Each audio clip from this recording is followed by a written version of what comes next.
warahmatullahi taala wabarakatuh. Alhamdulillahi rabbil alamin. Wassalatu wassalamu ala asyrafil anbiya'i wal mursalin wa ala alihi wa sahbihi ajma'in. Subhanaka la ilma lana illa ma 'allamtana innaka antal alimul hakim. Wa la haula wa la quwwata illa billahil aliyyil azim. Rabbi shrah li sadri wa yassir li amri wahlul 'uqdatam min lisani yafqahu qawli. Amma ba'd. Yang dikasihi tuan-tuan imam, tuan-tuan bidai, tuan-tuan siap, para asatidzah, para alim ulama, pengurusi surau, ahli jawatan kuasa surau, hadirin hadirat muslimin muslimat yang dikasihi Allah sekalian. Alhamdulillah, syukur kita kepada Allah Subhanahu wa taala dengan limpah kurnia kasih sayang Allah yang Allah berikan kepada kita. Allah memberikan kepada kita waktu lapang. Allah Ta'ala memberikan kepada kita kemampuan untuk kita hadir pada malam ini solat maghrib berjemaah. Moga-moga ibadat yang kita lakukan itu diterima oleh Allah Subhanahu wa taala, dan Allah memberikan kepada kita kelepasan waktu untuk duduk sama-sama mendengar ayat-ayat Al-Quran, mendengar hadis-hadis Nabi sallallahu alaihi wasallam, mendengar ilmu-ilmu yang disampaikan oleh Nabi sallallahu alaihi wasallam seterusnya kepada kita. Moga-moga dengan kita mendengar ilmu-ilmu Allah ini akan menjadikan hati kita semakin bersih, menjadikan hati kita semakin tunduk kepada perintah Allah, menjadikan hati kita semakin ingin mendengar hukum-hukum Allah, menjadikan hati kita semakin rendah di hadapan Allah Subhanahu wa taala, yang mana natijahnya daripada ilmu yang kita pelajari ini menghasilkan insan-insan yang beriman, yang bertakwa, yang inginkan kebaikan, yang mengharapkan kehidupan yang bahagia di dunia dan akan kembali kepada Allah Subhanahu wa taala dalam keadaan yang cukup bersih. Itu harapan kita apabila kita mempelajari ilmu agama. Allah Ta'ala menyebutkan yauma la yanfa'u malun wa la banun illa man atallaha biqalbin salim. Itu pada hari yang tidak ada guna harta benda, tidak ada guna anak bina, melainkan mereka yang pulang kembali bertemu dengan Allah Subhanahu wa taala dalam keadaan hati yang cukup sejahtera. Pada hari ini kalau kita tengok sahabat-sahabat kita, jiran-jiran kita, kawan-kawan kita, masyarakat pada hari ini, penyakit yang paling banyak adalah penyakit hati, macam-macam penyakit hati yang kita tengok. Jadi moga Allah Subhanahu wa taala memelihara hati kita dengan penuh ketakwaan, insya-Allah. Jadi muslim-muslimat hadirin hadirat yang dikasihi sekalian, malam ini kita akan mula menggunakan kitab yang kita cadangkan, iaitu kitab ulum Al-Quran. So pada hari ini kita akan perkenalan dan kita akan masuk tajuk-tajuk yang awas. Kitab nama dia Ulum Al-Quran, karangan Dr. Abdul Latif Modul dan juga Dr. Rosmawati Ali Maksih. Dua orang Melayu pula. Memang buku orang Melayu yang karang, dan kita juga orang Melayu yang baca. Dia punya penerbit dia Pustaka Salam. Jadi kita tengok sikit kat belakang tu biografi dia. Dia tulis kat ni, kedua penulis mendapat pendidikan di Universiti Melaya, Universiti Al-Baid, Jordan. Sanad qiraah daripada Syed Sheikh Ali Abdul Majid Hussein, serta kalangan ahli akademik Asia Barat, antaranya Dr. Abdul Malik Sa'di, Universiti Muqtah, Dr. Muhammad Sa'id Hawa, Universiti Muqtah, Dr. Abdullah Ad-Dumaiji, Universiti Ummul Qura, Dr. Yusuf Ali Bekas, Pensyarah Universiti Al-Baid, serta Allah Yarham Profesor Dr. Zainal Abidin, Universiti Al-Baid. Ini kan Jordan. So dua-dua ini pengarang ini, background dia belajar di negara Arab lah, di Jordan. So kita tengok dalam ni surah As-Salam, kata-kata luar ni tak ada apalah kita cakap.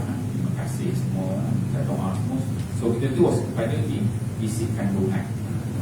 Apabila dikatakan ulum Al-Quran ini, ulum tu maksudnya ilmu-ilmu.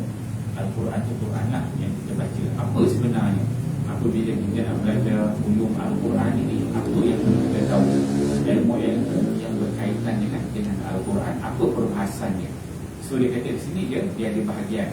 Ada bahagian A, ada bahagian B, C, D, banyak bahagian tu sini. Kita tengok satu-satu.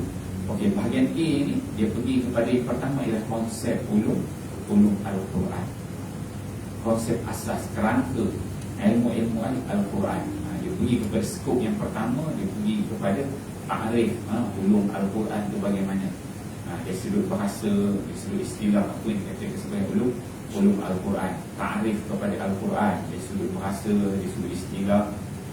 Kemudian ta'rif ulum Al-Quran itu sendiri. Apabila dah tahu tentang ta'rif dari sudut bahasa, dari sudut istilah ini penting. Apa-apa disiplin ilmu yang kita nak belajar, kita kena mulakan dengan ta'rif dulu supaya kita kenal. Dan ta'rif ni biasanya dia akan ada dua, lughawi, istilahi. Dari sudut bahasa dia tu apa, kalimah tu sebiji-sebiji, istilahi dari sudut istilah disiplin ilmu tu, baru kita dapat memahami dalam konteks yang syumul, yang sempurna. Kemudian setelah itu dia pergi kepada ulum Quran, nama-nama Al-Quran. Kemudian skop yang kedua, dia tu ruang perbahasan dan perbezaan ulum Quran dengan ilmu tafsir serta usul tafsir. Jadi ulum Quran, ilmu berkaitan Quran satu. Kemudian ilmu tafsir, satu konteks yang lain pula tafsir. Kemudian tafsir itu ada pula anak buah dia nama dia usul tafsir. So kita boleh tengok kerangka yang berbeza. Cukup perbahasan kepentingan ulum Quran, perbezaan antara ulum Quran dengan ilmu tafsir dan usul tafsir. Dari sudut apa beza dia, apa sama dia. Itu skop yang kedua. Kemudian dia masuk kepada bahagian yang kedua, dia pergi kepada metod pendokumentasian Al-Quran. Bagaimana Quran itu didokumenkan, disimpan, dikumpul. Dia pergi kepada sini, tahap dokumentasi Al-Quran. Maksudnya pengumpulan Al-Quran pada zaman Nabi SAW. Kemudian pada zaman Sayyidina Abu Bakar. Kemudian pada zaman Sayyidina Osman. Kemudian perbezaan pengumpulan zaman Nabi, zaman Abu Bakar, zaman Osman. Bagaimana Quran itu dikumpul dan apa beza pada setiap zaman. Kemudian dia pergi kepada zaman Nabi, perbezaan metod dokumentasi zaman Nabi dan zaman Abu Bakar dan zaman Osman. Kemudian dia pergi kepada satu-satu. Dokumentasi zaman Nabi bagaimana, dokumentasi zaman Abu Bakar bagaimana beza dia, dokumentasi zaman Osman bagaimana, satu-satu. Kemudian dia pergi kepada skop yang kedua itu penambahan resam Osmani. Apabila Quran ni dah dikumpul, dah kumpul, baru dia timbul masalah pula. Masalah nak tulis ni macam mana kan. Masa kumpul tu tak nampak masalah, rasa macam okey dia kumpul kan. Bila kumpul baru timbul masalah, macam mana nak tulis pula. Kemudian dia datang skop yang kedua, penambahan dari sudut resam Osmani, penulisan Al-Quran itu. Jadi penambahan dari sudut bagaimana nak menjadikan Quran itu boleh dibaca dengan sempurna. Dia adakah kaedah-kaedah dia dalam resam Al-Quran. Asasnya dia ada enam kaedah asas dalam penulisan Al-Quran. Dia hazab, isbat, mafihi, qira'atan, al-ibdal, an-naqlu, al-faslu, al-waslu. Itu nanti kita akan masuk dalam. Dan penulisan Al-Quran ini yang katakan sebagai Rasmul Quran ataupun disebut kasih Rasmul Uthmani, dia berbeza dengan tulisan bahasa Arab. Kalau tuan-tuan belajar bahasa Arab ataupun siapa yang belajar dalam kuliah belajar tentang ilmu bahasa Arab, dia masih tak boleh menulis Al-Quran lagi. Sebab Al-Quran ini cara nak tulis dia ada kaedah dia yang khusus. Dia tak sama dengan tulisan Arab. Jadi kita kena belajar satu subjek yang khusus. Bagaimana cara nak mengimla, nak menulis Al-Quran. Dia tak sama. Ada yang ditambah waw, ada yang dibuang waw, ada ditambah alif, ada ada yang dibuang alif kan. Ada dia sebut kat situ dalam bahasa Arab dia kata tuktab wala tuntab, ditulis tetapi tidak dibunyikan. Ada yang dibunyikan tetapi tidak ditulis. Ada beberapa kategori. Itu dia masuk dalam Rasmul Osmani. Dia kalau dia letak tajuk Rasam Osmani ini, dia macam dia ke dalam sikit. Kalau kita pergi dari umum lagi, sebenarnya dia tak pergi kepada Rasam Osmani, dia pergi kepada Rasmul Quran. Dia yang asas dia itu ialah penulisan Al-Quran. Dia pengumpulan lain. Pengumpulan dibincangkan tentang satu disiplin ilmu, bagaimana isunya Quran itu, para hafiz dimati, orang berbalah tentang bacaan, maka Quran itu perlu dikumpulkan. Itu isu tentang pengumpulan. Tetapi isu penulisan adalah isu dari sudut kesalahan, dari sudut bacaan dan wajah-wajah bacaan yang berbeza. So dia isu yang berbeza. Dan kalau asas dia, kalau rasam Quran ni, dia ialah Rasmul Mas'af. Yang nama Rasam Osmani ni dia mari kemudian. Tak ada dulu, zaman Nabi tak ada nama Rasam Osmani, zaman sahabat tak sebut. Walaupun Rasam Osmani ni dia disebutkan pada zaman Sayyidina Osman, zaman Sayyidina Osman tak ada yang sebut Rasam Osmani. Tak ada.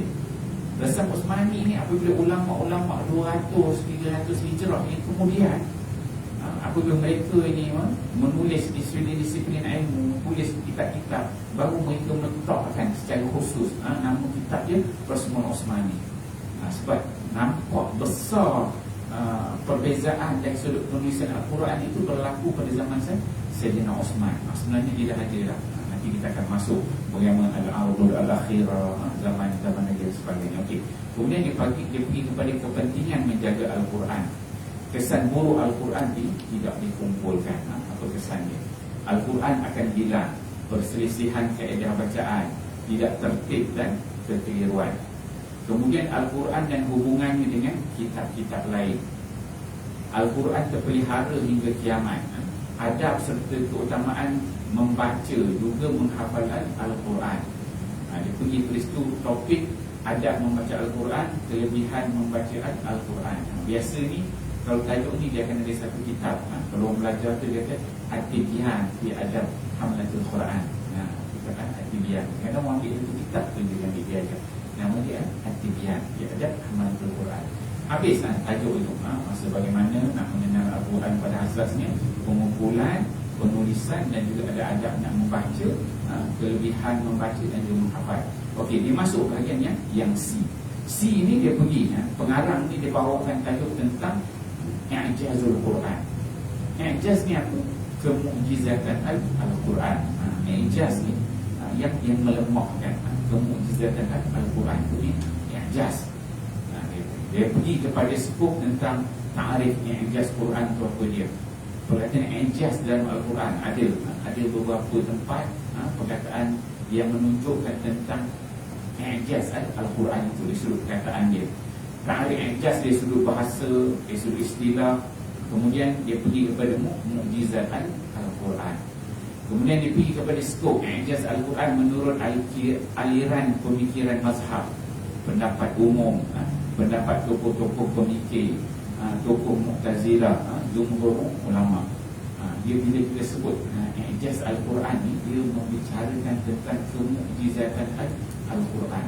Jadi skop perbincangan dia itu dia banyak berkait dengan kemampuan manusia untuk memberikan tafsiran tentang ayat-ayat Al-Quran itu.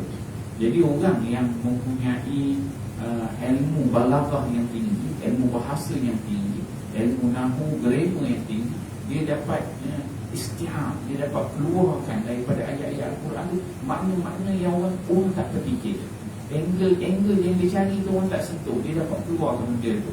Itu berbeza lah kekuatan para ulama'. Dan ada ulama' kecenderungan dia dari sudut bahasa, dari sudut i'jaz, berbeza. Ada kecenderungan masing-masing. Dia pergi kepada i'jaz. Kemudian dia pergi kepada latar belakang dan sejarah ilmu i'jaz, masyarakat Arab, zaman penurunan Al-Quran, sejarah perkembangan i'jaz Al-Quran, kelemahan pujangga Arab menandingi Al-Quran, perkembangan ilmu ijaz Al-Quran, kepentingan ilmu ijaz Al-Quran, keistimewaan Al-Quran. Kemudian dia pergi kepada tajuk aspek yang ijaz Quran. Dari sudut aspek bahasa dia apa, penggunaan perkataan dalam ayat-ayat Quran tu, dari sudut perkataan dia je. Kemudian dari sudut yang ijaz, dari sudut struktur ayat, dari sudut struktur makna, dari sudut balaghah dia. Ini kita akan pergi detail nantilah. Keistimewaan bahasa Al-Quran berbanding dengan bahasa Arab. Kemudian dia pergi kepada aspek ilmu pula, aspek kandungan, sejarah, perkara ghaib dan syariat. Itu semua yang berkait dengan kemukjizatan Al-Quran yang dibahaskan. Kemudian dia pergi kepada bahagian D. Habislah 100 muka surat sampai itu. D ini ada masuk 100 kulit. Dia membicarakan tentang tajuk nasikh dan juga mansukh. Nasikh dan juga mansukh. Dia pergi pada ta'rif nasikh dan mansukh. Jadi ayat Quran ini ada ayat yang dah dinasahkan dan ada ayat yang ada dalam Al-Quran lagi. Yang sekarang ni Quran yang kita baca, sudut bilangan ayat ni adalah 6,236 ayat. Itu mashaf yang kita guna sekarang ni lah, disebut sebagai mashaf Kufi. Jadi bilangan ayat tu pun dia berbeza. Ada ulama di Mekah kaedah pengiraan dia, ulama Madinah ada, ulama Kufah ada, ulama Basrah ada, ulama Syam ada. Jadi Quran yang kita pakai pada hari ini, kalau tuan-tuan tengok dekat surat beranak dia, kita ada bincang pada bulan lepas. Jadi surat beranak dia tulis Quran yang kita guna ialah berdasarkan pengiraan ulama-ulama Kufah, 6,236 ayat di surat bilangan. Dan nasikh mansukh ni ada ayat yang telah dimansuhkan. Contohnya ayat wasyaikhu wasyaikhatu idza zanaya farjumuhuma. Orang tua lelaki dan perempuan yang mana kalau mereka ini melakukan zina, maka hendaklah direjam sampai mati. Ayat tu tak ada dah, tapi hukum tu ada. Tu ayat yang telah dimansuhkan. Okey, dia pergi nasikh dan mansukh. So dia pergi kepada sini. Tajuk nasikh mansukh ni dia jadi perbahasan juga dalam kalangan ulama. Sebab apabila dibahaskan, ada ulama kata takkanlah Allah Subhanahu Wa Taala tak tahu ayat-ayat Al-Quran ini perlu dimansuhkan, seolah-olah Allah Taala buat silap, seolah-olah begitu.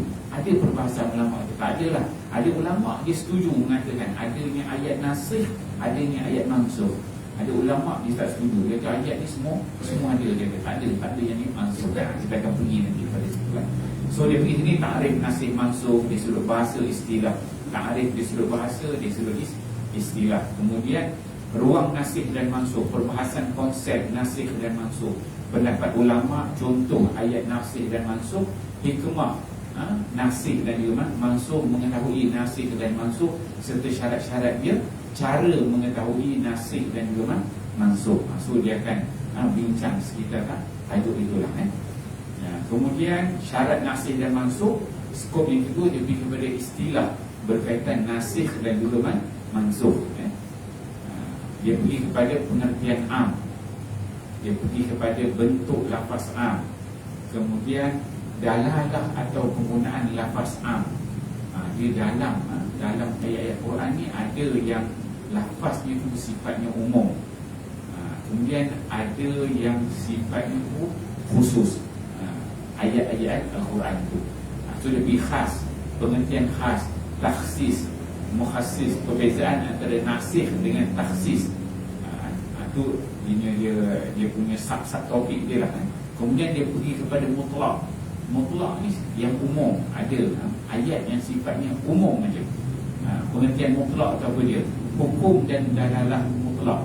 Hukum berkaitan tentang ayat-ayat yang umum, ayat-ayat yang sifatnya dalilnya sifatnya mutlak. Kemudian yang empat tu dia pergi kepada muqayyad. Muqayyad ni maksudnya yang terkait, ada yang digantung, ada yang diikat dengan sesuatu. Qayyada dia diikaitkan, dikaitkan, dihubungkan dengan sesuatu. Muqayyad. Tadi kalau mutlak tu sifatnya umum, mutlak aja. Muqayyad tu ada terikat dengan sesuatu yang lain. Dia pergi pada pengertian muqayyad, hukum dan dalil-dalil muqayyad. Perbezaan antara taqyid dan juga nasikh. Jadi beza sikit. Kemudian dia pergi kepada bahagian nasikh dan juga mansukh, dalil yang menasahkan. Nasikh dengan dalil berbentuk nas, nasikh dengan dalil bukan berbentuk nas. So nasikh ni dia yang menghazafkan, yang menasahkan, yang buat ada dalil itu dengan Quran. Ada yang dalilnya bukan dengan Al-Quran. Dia ada kategori-kategori dia. Bentuk nasikh sudut tilawah juga hukum. Ada nasikh dan bentuk tilawahnya dibuang, hukumnya pun dibuang gitu. Ada beberapa bentuk. Kemudian bahagian nasikh dari sudut cakupan dia, dari sudut soreh, sama ada jelas tak dia punya nasikh itu, benda yang dinasahkan itu. Kemudian nasikh dini, tu bentuk isi kandungan dia bagaimana, cara berlakunya nasakh. Ini kita akan bincang nanti. Yang nasikh ni apa dia, yang nasakh ni apa dia, dekat-dekat. Dia ada beza sedikit. Nasikh ada ganti, nasikh yang tiada ganti. Apabila ayat tu hilang, ada ganti di tempat lain, ada yang ada ganti. Kategori dia. Okey. Kemudian habis sampai 150 muka surat, dia masuk kepada ilmu tafsir. So dia pergi kerangka dekat depan je, bagian ulum Quran dekat situ Kemudian dia masuk kepada tafsir. Konsep ilmu tafsir. Dia pergi kepada pendahuluan, ta'rif, tafsir dan juga takwil. Ada yang dia katakan sebagai tafsiran Al-Quran, ada yang dikatakan sebagai takwil. Takwil ni dia tak pergi kepada makna direct, makna di sebaliknya. Ta'rif, tafsir dari sudut bahasa dan istilah. Ta'rif dari sudut bahasa, ta'rif dari sudut istilah. Ta'rif takwil pula dari sudut bahasa dan juga istilah. Kemudian dia pergi kepada perbezaan di antara tafsir dan juga takwil. Kemudian dia pergi kepada sejarah ilmu tafsir. Bagaimana tafsir zaman Nabi, zaman sahabat. Tadi bahagian yang pertama ni tadi, dia pergi kepada perbahasan tentang ulum Al-Quran.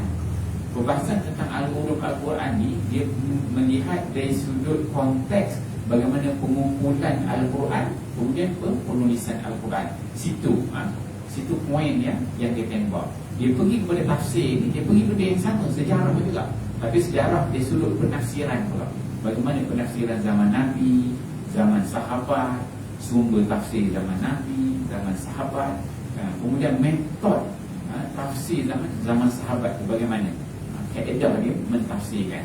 Kemudian dia pergi kepada pentafsiran zaman tabi'in, perkembangan tafsir zaman tabi'in. Kemudian sumber tafsir zaman tabi'in, metod tafsir zaman tabi'in, tafsir zaman tabi'in. Selepas zaman tabi'in dia zaman Nabi, zaman sahabat jumpa Nabi. Tabi'in dia jumpa sahabat. Kemudian tabi'in dia hanya jumpa tabi'in, dia tak jumpa sahabat. So ini pergi kepada zaman tabi'in. Bagaimana kitab tafsir zaman tabi'in itu, nilai tafsir zaman tabi'in itu dia berbeza. Sahabat ni, kita yang berpegang kepada ahli sunnah wal jamaah, mazhab kita lah ahli sunnah wal jamaah, bukan Syiah, bukan Mu'tazilah. Kita ahli sunnah wal jamaah ni, kita berpegang kepada sahabat ni semua adil, dia tak menipu. Jadi apa-apa yang keluar daripada mulut sahabat, kita tak boleh tolak. Dia kata ashabi kan nujum di ayyihim itu. Sahabat-sahabat aku ni, kata Nabi, dia seperti bintang-bintang di langit. Dengan salah satu mana-mana yang kamu ikut sahabat ni, maka kamu akan dapat petunjuk. Maksud kita ahli sunnah wal jamaah, kita berpegang sahabat ni dia yang adil. Dia tak nipu, tak buat cerita tentang Nabi yang namanya sahabat. Dia berbeza dengan tabi'in. Tabi'in ini apabila dia belajar daripada sahabat ni sifat dia macam Nabi. Nabi tak tahu, Nabi diam, tunggu wahyu turun. Itu Nabi. Wahyu turun baru Nabi bagi tahu sahabat. Sahabat ni dia ikut akhlak Nabi. Apabila Nabi bagi tahu tentang tafsir satu, dia dengar, dia faham. Tetapi tabi'in bila dia tanya sahabat dia bawa akhlak sebagaimana akhlak Nabi SAW. Tabi'in bila ditanya sahabat tak tahu, sahabat akan diam. Tetapi akhlak tabi'in ni berbeza. Tabi'in dia akan berijtihad. Itu beza dia. Start zaman tabi'in ni dia akan berijtihad. Sebab itu kalau kita katakan tafsir bil ma'thur, yang kita tak boleh komen, Nabi zaman sahabat. Quran dengan Quran, Quran dengan hadis, Quran dengan penafsiran daripada sahabat. Dengan tabi'in tu dia dah berlaku khilaf. Maksudnya dia bukan tafsir bil ma'thur. Sebab zaman tabi'in mereka ni dah mula berijtihad tentang tafsir-tafsiran Al-Quran. Dia tak macam sahabat panggil tabi'in ni. Sebab tabi'in ni, zaman tabi'in ni Islam telah berkembang. Semakin banyak yang dia nak tahu tentang ilmu Al-Quran.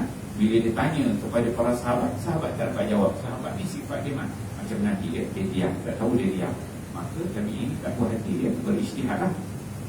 Satu. Kedua, zaman tabi'in ini dia zaman di mana perkembangan ilmu Al-Quran, ilmu tafsir itu berkembang. Ilmu fiqhnya, ilmu tauhidnya. Jadi pada ketika itulah banyak pemikiran-pemikiran yang lahir daripada pentafsiran Al-Quran.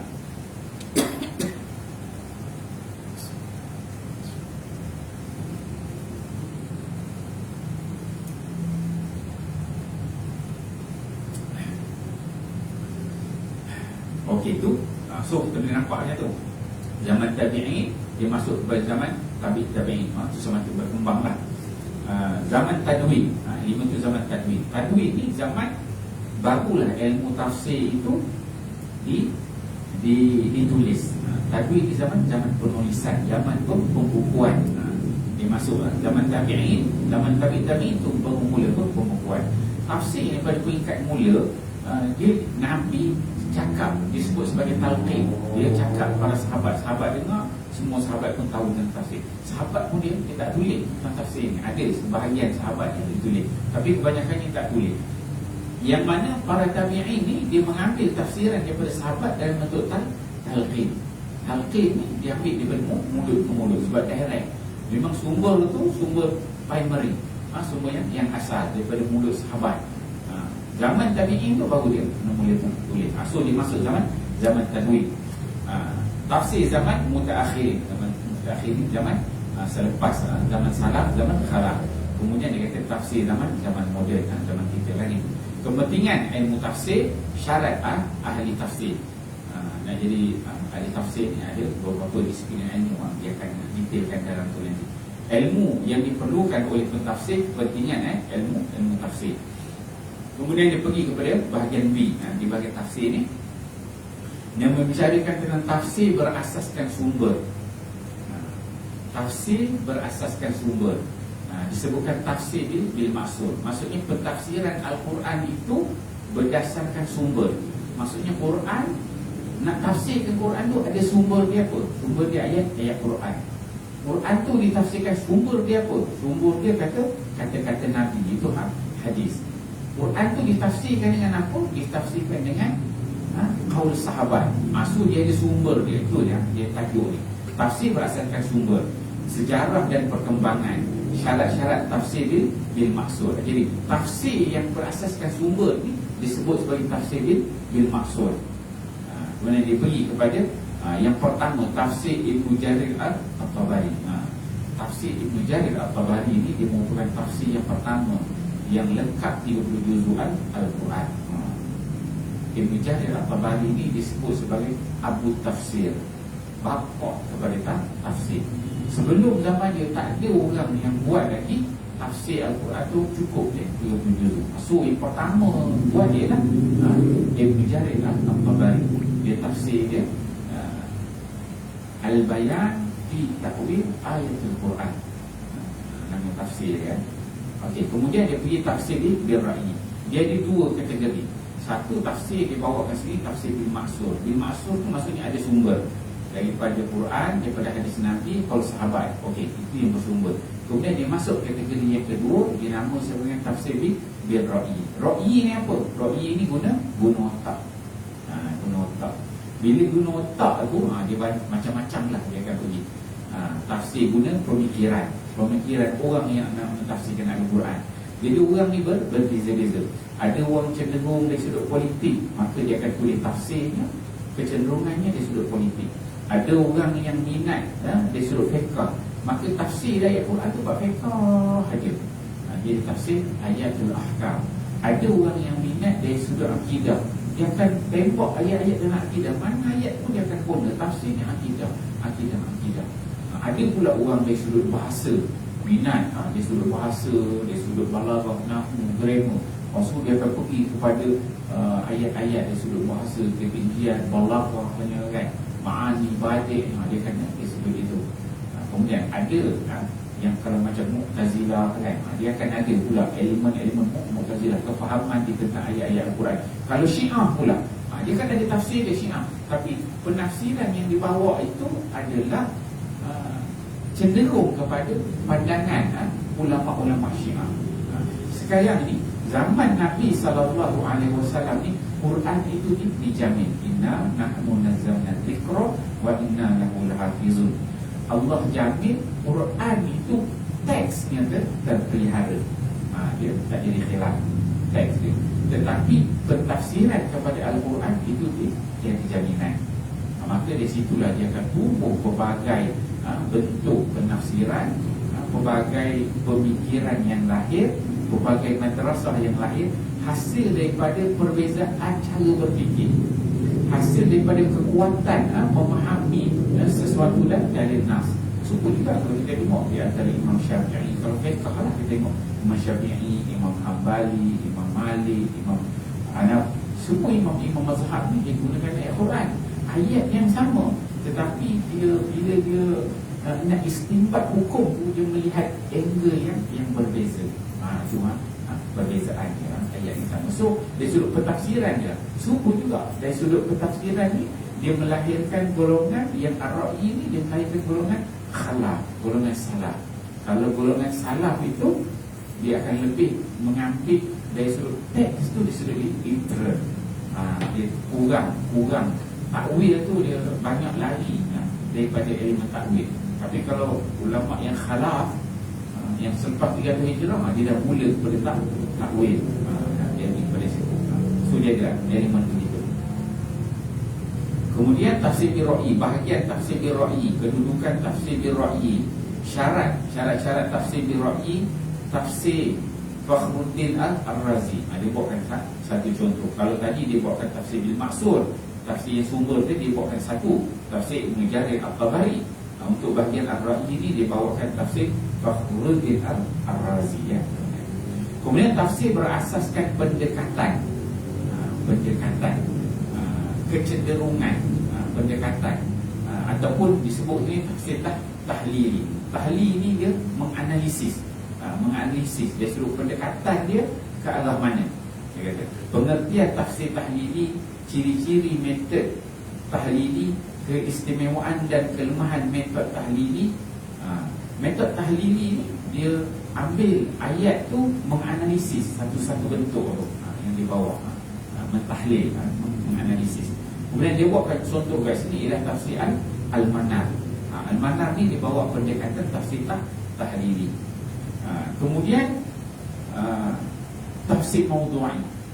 Mawdu'i ni Mawdu' ni maksudnya bertajuk. Tafsir dan bentuk satu-satu tajuk. Dia ambil satu tajuk, dia kumpul ayat-ayat Al-Quran tentang satu tajuk. Contohnya dia nak ambil bab nikah, satu Quran 30 juzuk tu dia ambil semua bab nikah, dia tafsirkan itu. Ataupun dia nak ambil bab puasa. Bab puasa, kalau kita tengok bab puasa ni bukan satu tempat ya. Biasanya surah Al-Baqarah ayat 185 sampai 6 tu kutiba alaikum siyam. Jadi dia kumpul satu Quran tu, letakkan satu tempat. Itu nama dia tafsir Mawdu'i. Mawdu'i itu berdasarkan tajuk. Ambil satu tajuk, diurai. Ambil satu tajuk, diurai. Berbeza dengan tafsir yang terus itu Mawdu'i. Kemudian dia pergi kepada pengertian tafsir Mawdu'i itu apa, langkah dan tafsir Mawdu'i, metod tafsir Mawdu'i, perbezaan tafsir tahlili dengan Mawdu'i. Sebab dia macam nak dekat-dekat sama. Kita akan pergi detail lagi. Keistimewaan dan kelemahan tafsir Mawdu'i ni apa? Contoh tafsir Mawdu'i. Kemudian tajuk pengharaman riba. Dia buat contoh lah ni. pengharaman riba tu, dia ada step-step yang diceritakan dalam tafsir Mu'ta'in. Kemudian dia pergi kepada metod terbaik mentafsir Al-Quran, metod dalam pentafsiran, faktor kesalahan dalam mentafsir. Dia buat ni, bila dia faham kerangka nak tafsir tu betul-betul bagaimana, so dia huraikan dekat sini bagaimana kaedah yang terbaik dalam kita nak mentafsirkan Al-Quran. Itu bagaimana, apakah faktor-faktor yang berlaku dalam kesalahan mentafsir. Kaedah terbaik mentafsir Al-Quran, tafsir Al-Quran dengan Al-Quran, tafsir Al-Quran dengan hadis, tafsir Al-Quran dengan pendapat sahabat yang saya sebut tadi, tafsir Al-Quran dengan pendapat tabi'in. Dia yang tafsir dia maksud, dia sampai pendapat sahabat, sampai tabi'in ni. Ada setengah ulama dia kata pendapat tabi'in ni juga termasuk dalam tafsir dia maksud. Ada setengah ulama dia kata tabi'in ni tak masuk dalam tafsir dia maksud. Itu ada perbezaan pandangan. Kemudian bahagian C ni dia masuk kepada pengenalan kitab tafsir dalam bahasa Melayu. Dia nak kenalkan kita tentang tafsir. Kalau negara Arab ni mulalah dengan tafsir aliran, dia banyak-banyak aliran. Tapi pengarang ni dalam kitab ni yang dikenalkan, dia perkenalkan kita tentang ilmu ulum Quran, dia perkenalkan kita dengan ilmu tafsir, dan dibawakan contoh tafsir-tafsir di alam Melayu, dalam bahasa Melayu dia kata. Sejarah tafsir dalam bahasa Melayu. Karya tafsir dalam bahasa Melayu, tafsir Nurul Ihsan. Ini kalau tuan-tuan ada setengah masjid surau, dia membaca tafsir Nurul Ihsan. Nurul Ihsan ni memang kita akan baca dengan bahasa Kedah, bahasa utara sana kan, bahasa Rama, bahasa Nurul Ihsan. Dia ada tafsir Abdul Afir. Abdul Asir ni Singapura kan. Kemudian dia pergilah ni, dia perkenalkan latar belakangnya, sinopsis tafsir Abdul Asir, cara penulisan dia, metod pentafsiran dia, keistimewaan tafsir Abdul Asir. Kemudian dia pergi kepada Tarjuman Mustafid. Tarjuman Mustafid ni kitab tafsir yang lain. Ini belah-belah Indonesia lah. Nama kitabnya Tarjuman Mustafid. Habis Malaysia tu dia pergi yang bahasa Melayu juga lah, tapi ke Indonesia. Tarjuman Mustafid memperkenalkan tentang kaedah penulisan dalam tafsir Tarjuman Mustafid. Kemudian tafsir Al-Quran Al-Hakim, latar belakang, metod penulisan, metod pentafsiran. Dia ada dua benda besar yang bila dia highlight. Satu, dia sudut kaedah penulisan, bagaimana tafsir itu dia tulis. Kemudian dia bawakan pendekatan bagaimana ayat-ayat itu ditafsir. Biasanya dua lah tu, kaedah dia menulis dan kaedah dia mentafsir. Kemudian bahagian D ni, dia pergi kepada tajuk yang akhir, penyelewengan dalam tafsiran Al-Quran. Dia ada tafsir berkaitan tentang Israiliyat. Israiliyat ni apabila zaman Nabi, sahabat-sahabat Nabi ni, mereka ni sebelum Islam, mereka ni tahu tentang cerita-cerita Bani Israel, tahu cerita tentang Taurat, tahu cerita tentang kitab Injil. Jadi apabila datangnya Al-Quran tu berbicara, konten daripada Al-Quran tu berbicara tentang Bani Israel. Jadi orang sahabat-sahabat Nabi ni, ini memang dulu ada cerita begini, dia pernah dengar. Jadi cerita itu dia termasuk tentang itu, disebut sebagai Israiliyat. Ada dalam kitab Taurat, kitab Injil. Apabila dibicarakan tentang apa namanya,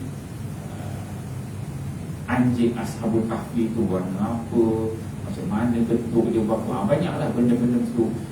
Kapal Nabi Nuh tu bagaimana panjang dia, berat dia, mana kayu dia ni apa buka. Yang tu dalam Quran Nabi tak cerita secara detail, tapi kitab terdahulu, kitab Samawi, Taurat, Zabur, Injil, dia cerita. Kemudian daripada Bani Israel, Bani Israel ni dia cerita-cerita dulu, dia orang ada hikayat-hikayat yang dia bawa. Yang mana kalau Israiliyat ini, hukum dia secara asas ni dia ada 3. Kalau kita dengar bertepatan dengan Al-Quran, kita boleh terima. Kalau bertentangan, kita kena tolak. Kalau cerita tentang fadail lebih-lebih tu, kita kena dengar je. Kita kena tawakuf, dengar je. Maksudnya tidak melibatkan hukum. Nak ceritakan tentang warna binatang tu, warna ni, maksudnya dia tidak memberi kesan pada akidah kita, maka kita boleh dengar. dengar saja. Nak ya ke tidak, nak tolak pun tidak. Gitu lah. Dia sifatnya tawatur. Jadi dia bawa sini pengertian Israiliyat, pengaruh Israiliyat dalam Islam, faktor meresapnya Israiliyat dalam tafsir, contoh Israiliyat dalam tafsir, kategori Israiliyat dan tafsir, kesan tafsir Israiliyat. Kemudian dia pergi kepada tafsir batiniyah, tafsir batin, tafsir yang dalaman lah, bukan tafsir yang zahir. Sejarah tafsir batin ni bagaimana? Ini dia nak pergi kepada ajaran-ajarannya yang sesat lah. Tafsir batiniyah, sejarah batiniyah itu bagaimana, ajaran batiniyah bagaimana, aspek penyelewengan dalam batiniyah bagaimana, contoh tafsiran batiniyah bagaimana. Kemudian dia pergi tafsir Syiah. Ini semua yang jadi sesat ni lah, bagi kita nampak rangka dia. Bagaimana tafsir Syiah pula, faktor Syiah memusuhi Islam, Syiah dan tafsiran Al-Quran. Kemudian dia pergi pada tafsir orientalis, pengertian orientalis. Orientalis ni orang barat lah, orang barat yang belajar tentang Al-Quran, dan mereka juga ada pandangan, pendapat dia tentang tafsiran Al-Quran. Motif kajian orientalis terhadap Al-Quran habis dekat situ. So ada lebih kurang dalam 300 muka surat. Habis itu rangka-rangka yang akan kita pelajari. Nanti kita akan masuk. Ada juga banyak tajuk-tajuk dalam ulum Quran yang dia tak sentuh secara detail. Nanti ada ruang-ruang, nanti saya akan sentuh terus dekat dalam. Okey, kita pergi tengok bahagian A, konsep ulum Al-Quran. Pendahuluan. Dia tulis sini, pengajian yang berkaitan dengan ulum Al-Quran merupakan salah satu bidang yang penting, iaitu untuk membolehkan seseorang memahami dan mentafsir apa yang terdapat di dalam Al-Quran dengan baik dan sempurna. Pengajian berkaitan dengan pentafsiran Al-Quran. Untuk kita boleh nak mentafsir Al-Quran, memahami tafsiran itu dengan baik, boleh tak boleh kita kena belajar tentang ulum Al-Quran. Ilmu-ilmu Al-Quran tu kita kena kuasai dia dengan baik. Setelah kita dapat kuasai dengan baik, barulah pentafsiran kita itu tepat. Kita punya pandangan kita tepat, dia tak tersasar. Objektif dia tepat. Contoh, kalau macam kita kata kat sini, kita nak describe, nak menceritakan tentang Jalan Kasim, contohnya kan. Nak cerita tentang Jalan Kasim ni, kita orang sini kita tahu Jalan Kasim. Tapi sebenarnya orang yang boleh cerita tentang Jalan Kasim, orang yang tahu Meru ni paling bagus. Dia tahu Jalan Kasim ni bukan setakat Jalan Kasim aja, tetapi dia tahu sana ada Jalan Kamis, ada Jalan Jabar, Jalan Limau, ada Jalan Jambu, Jalan Durian, Jalan Kopi. Dia tahu jalan besar sana, Jalan Paip sana kan. Apabila dia nampak Meru ni keseluruhannya, bila dia nak bercerita tentang Jalan Kasim tu, dia dapat overview yang cantik. Tak adalah dia tersalah describe. Kalau dia nak ceritakan tentang dari sudut besar Jalan Kasim tu kan, dia kena compare Jalan Kasim ni. Okey, kalau kita nak berselisih tu, kalau compare dengan jalan sana, sebenarnya orang nak lalu lebih baik ikut jalan sana. Begitulah kita nak memahami pentafsiran Al-Quran. Bila dia nak describe tentang sesuatu tu, nak memahami maknanya yang tepat tu, kita kena kuasai Meru ni keseluruhannya. Quran itu bila kita nak mentafsir tu ayat, kita kena kuasai apa dia? Ulum Al-Quran. Bila ulum tu kita kuasai, baru dia akan pergi banyak angle. Kita boleh tembak, boleh cerita ni Jalan Abdul Manan macam mana tak boleh. Nak lalu pagi, jangan lalu sini Manjel. Abdul Manan sana okey, kalau jalan sini besar jangan. Belah sini okey, jalan okey, boleh lalu ikut Jalan Saleh kan. Dia boleh cerita. So overview tu nampak, memang dia memang menguasai Meru dengan baik. Bukan dia boleh cerita tentang lalunya, okey, Jalan Kasih ni dia nampaklah lemah. Begitulah bila kita nak mentafsir Al-Quran, ulum Al-Quran itu sebagai asas ilmu alat dalam untuk mentafsir Al-Quran. Pengajian, penulisan serta pembukuan ulum Al-Quran mulai disusun pada abad ke-3 Hijrah. So dari sudut penulisan dan pembukuan, ulum Al-Quran ni dia bermula pada abad ke-3 Hijrah. Abad pertama, kedua tu kurang, tak ada dari sudut penulisan. Sebab yang saya sebut tadi, ulama-ulama pada itu zaman sahabat kan, lebih kepada sifat yang talqin, diambil mulut ke mulut. Kemudian apabila lahirnya kitab Abu Tafsir, kitab Tafsir Tabari kan, baru ulama-ulama ni dia dah ada kecenderungan masing-masing. Bermula pada zaman tabi'in, tabi'in, mereka ni dah ada kecenderungan masing-masing. Yang ni dia minat tentang asbabun nuzul, maka dia akan buat satu kitab tentang asbabun nuzul, sebab-sebab turunnya ayat. Dia fokus pada aspek itu je. Ada macam tadi dia sebut I'jazul Quran, dia akan fokus pada I'jazul Quran. Ada kitab dia akan bahas tentang Makki Madani, dia hanya bincang dalam aspek Quran tentang ayat Mekah, ayat Madinah. Ada yang fokus tentang di sudut qiraat, dia akan fokus di sudut qiraat aja. So berbeza kan. So dia mula pada abad ketiga Hijrah. Namun ia telah bermula secara tidak langsung semenjak zaman Nabi, sahabat dan tabi'in. Cuma perbahasan tentang ulum Al-Quran waktu itu masih belum teratur atau bercampur aduk dengan ilmu lain juga berselera. Ada asasnya yang ditulis oleh tabi'in ini, mereka tidak lagi daripada melihat apa yang ditafsirkan oleh Nabi, apa yang disebut oleh sahabat. So kata-kata Nabi, kata-kata sahabat ni merupakan asas pokok dalam mereka nak menjadikan satu disiplin ilmu. Apa-apa angle yang diambil daripada Quran tu, dia tak lagi dia kata. Kalangan sahabat yang pakar dan terkenal dalam bidang tafsir dan ulum Al-Quran, antaranya ialah Khulafa' Ar-Rashidin yang 4, itu Abu Bakar, Umar, Uthman, Ali, Ibn Abbas, Abdullah bin Abbas. Ibn Abbas Abdullah bin Abbas ni dia ulama yang dihantar tu ke Mekah. Dia jadi mufassir dekat Mekah. Jadi orang Mekah, kalau tafsiran tu kita akan tengok anak murid dia Mujahid. Kalau tuan-tuan baca tafsir, tengok kata Ibn Abbas ni, kita akan tengok anak murid dia ni geng-geng Mekah punya tafsiran. Kemudian dia kata sini ada Ibn Mas'ud. Ibn Mas'ud ni geng Kufah. Orang Kufah pula bagaimana? Abdullah bin Mas'ud ni geng-geng Kufah. Geng Kufah pula ada pula cara pendekatan, cara dia mentafsirkan ayat-ayat Al-Quran. Ayat yang sama, kadang angle yang berbeza dilihat. Dia melahirkan Tok Guru dekat Mekah, di bawah Tok Guru dia Abdullah bin Abbas. Dekat Kufah, dekat Basrah sana, lahirnya Ibn Mas'ud, anak murid dia. Kemudian dia ada Ubay bin Ka'ab. Ini geng-geng Madinah.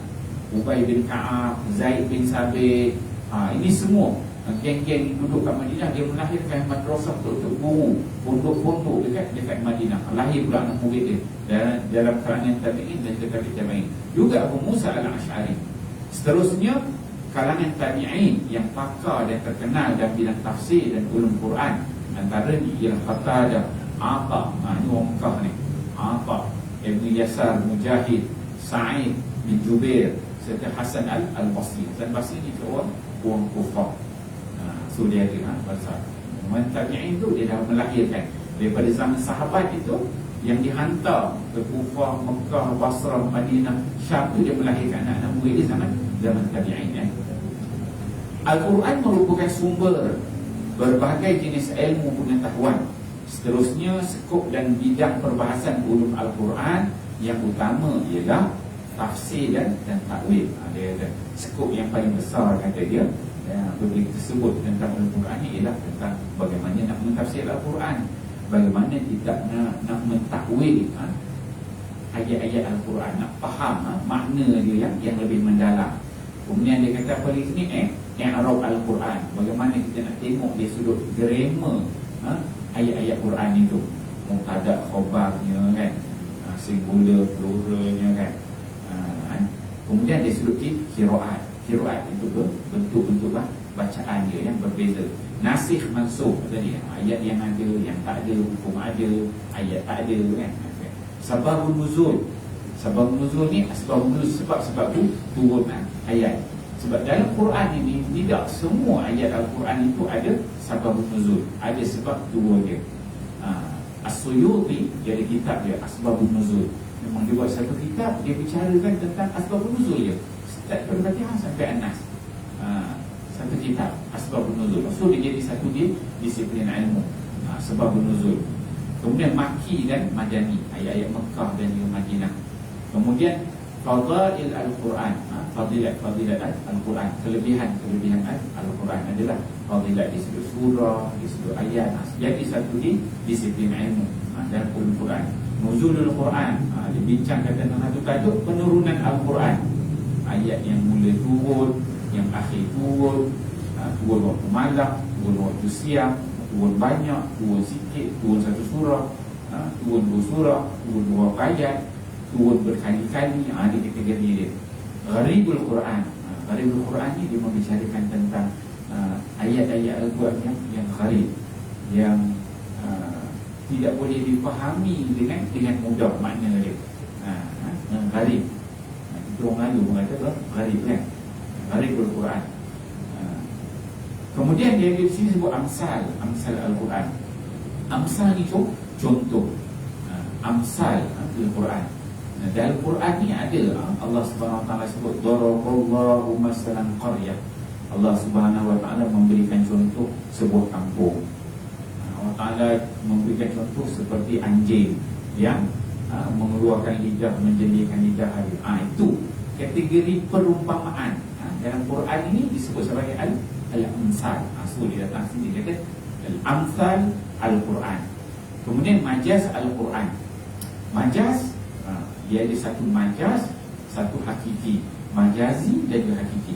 Majaz ni dia tidak pergi kepada makna yang asal. Dia punya makna yang disebalik yang asal. Majazi bukan makna yang boleh ditengok secara jelas. Dia pergi bermajazi. Ada satu dia punya makna dia ni majazi hakiki. Hakiki yang betul. Majazi yang disebalik dia. Dia ada kategori-kategori dia. Kemudian ayat muhkamat. Ayat muhkamat, ayat yang jelas hukum dia. Muhkamat, ayat yang jelas hukum dia. Kita baca, tak perlu nak tafsiran apa-apa. Baca, kita tengok tu dah boleh faham tu. Kemudian dia ayat yang mutasyabihat. Ayat yang mutasyabihat ni yang jadi masalah. Macam ayat muhkam, maksudnya senang. Puasa mula azan.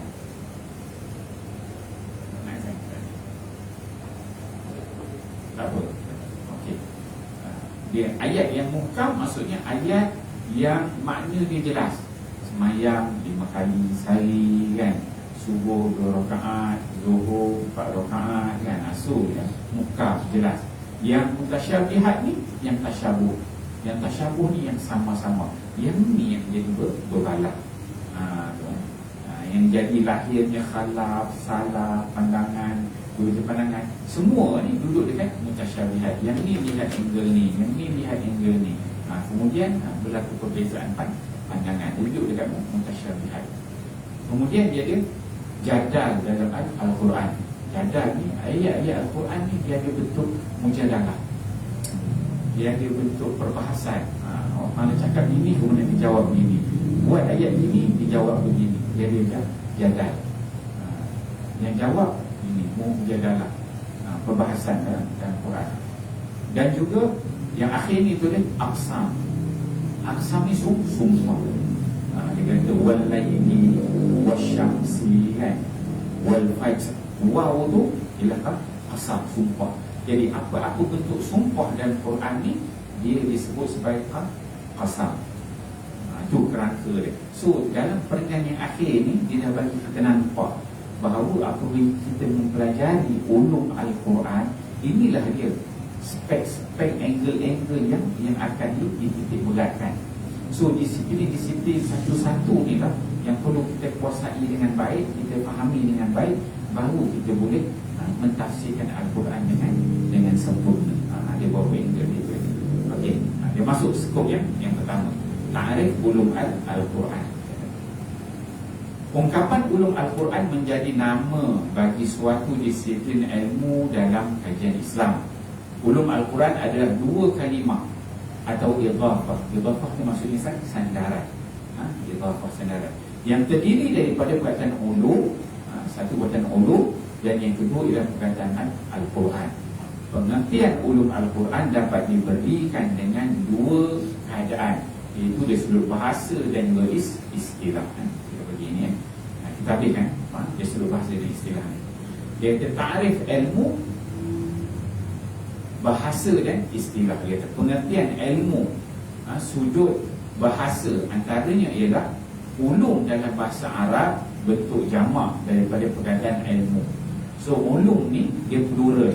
Kalau satu singular ialah ilmu. Kalau ilmu jadi ulum. So sudut bahasa perkataan ilmu adalah membawa erti pemahaman dan juga pengetahuan. Al-fahmu wal ma'rifah. Ilmu tu ialah maksud dia al-fahmu, kefahaman, dan juga ma'rifah, mengetahui. Jadi ilmu maksudnya yang kita dapat faham, yang kita dapat ketahui. Itu jadi ulum. Maksudnya banyak ilmu-ilmu tu. Kemudian perkataan ilmu bererti yang pasti, itu yang jazam. Jazam yang pasti, dia tak berubah, yang tepat. Iaitu sesuatu kepastian yang dapat diterima akal penjelasannya. So ilmu yang dimaksudkan kat sini ialah ilmu yang dapat diterima akal, dapat diterima dengan akal penjelasan tentang disiplin ilmu yang dibicarakan. Perkataan ulum sebagai jamak, ini dia punya ulum dalam maksud plural daripada perkataan ilmu, bermaksud kumpulan dari sejumlah pengetahuan ilmiah atau kumpulan daripada beberapa ilmu. Justru pengertian ilmu sudut istilah dapat dikemukakan berdasarkan pendekatan tertentu. Antaranya bila dia pergi kepada ulum, maksudnya itu dah ilmu-ilmu, kumpulan ilmu-ilmu. So dia kata sini A dia bawakan. Ulama tafsir mengungkapkan ilmu dengan maksud mengetahui sesuatu berdasarkan hakikat atau perkara yang sebenar. Itu jelas kita tengok. Ilmu membawa maksud pengetahuan, di mana ia seterusnya terbahagi kepada dua bentuk, iaitu pengetahuan biasa dan juga pengetahuan ilmiah. So ilmu ada dua bentuk. Ada yang pengetahuannya biasa-biasa je, ilmu yang ada pengetahuannya ilmiah. Ilmiah ni level dia agak tinggi sikit. So dia pergi ke sini. Pengetahuan biasa ni bagaimana? Diperolehi daripada usaha kemanusiaan seperti perasaan, pemikiran, pengalaman, panca indera, intuisi untuk mengetahui sesuatu, keinginan untuk mengetahui sesuatu tanpa memperhatikan objek, cara dan kegunaannya. So pengetahuan yang biasa ni dia simple, yang semua orang pun boleh faham. Pengetahuan ilmiah nombor dua ialah usaha manusia untuk mengetahui sesuatu dengan memperhatikan objek yang dikaji, cara yang digunakan dan kegunaan pengetahuan tersebut. So kalau dia pergi kepada ilmiah dalam konteks perkataan Al-Quran ni, dia perlu berta'ammuk. Nak memahami teks Al-Quran tu perlu berfikir, perlu mentadabbur makna yang ada di sebalik ayat-ayat yang jelas itu. Satu ayat tu bila ditadabbur, dia tengok ada ayat lain kaitan ayat ini, ada kaitan ayat ini, perbuatan ini ada kat surah ini, surah ni bawa mana bermakna begini, dekat perkataan ini ada 3-4 makna. Kalau makna pertama jadi begini, makna kedua begini. Itu dia pergi pada ilmiah. Pengertian ilmu juga dapat ditinjau dari penjelasan Al-Quran sebagaimana firman Allah Subhanahu Wa Taala sudah bawa kat sini. Surah An-Naml ayat Surah An-Naml 27, surah 27 ayat 15 dan juga 16. So kita berhenti kat sini dulu. Nanti kita akan sambung masuk kepada ta'arif Al-Quran dan juga ta'arif Al-Quran sudut bahasa dan juga istilah. Alhamdulillah kita dah ada sedikit rangka.